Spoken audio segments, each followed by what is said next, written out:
India TV 9 news Maharashtra.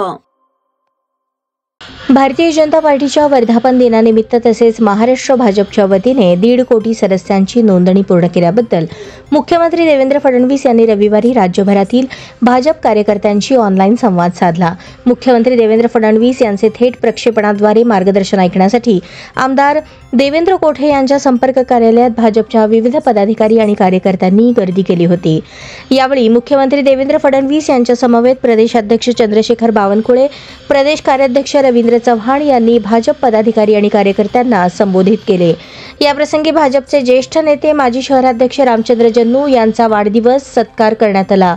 यावेळी माजी स्थायी समिती सभापती विनायक कोंडाल, माजी सभागृह नेते श्रीनिवास कर्ली, माजी नगरसेवक मेघनाथ येमूल, राजकुमार हंचाटे, डॉक्टर राजेश अणगिरे, अनिल पल्ली, ज्येष्ठ नेते रामचंद्र जन्नू, मधुकर वडनाल, अंबादास करगुळे, सुनील पाताळे, मध्य पश्चिम मंडल अध्यक्ष संतोष कदम, महिला मोर्चा शहराध्यक्ष विजया वड्डेपल्ली, माजी नगरसेविका रामेश्वरी बिर्रू, सुनीता कामाठी, बजरंग कुलकर्णी, दत्तात्रय पोसा, श्रीनिवास जोगी, दत्ता पाटील, यशवंत पाथरूट, रविकांत कोळेकर, मरेप्पा कंपली, पक्षाचे पदाधिकारी, कार्यकर्ते आणि भाजप प्रेमी नागरिक मोठ्या संख्येने उपस्थित होते।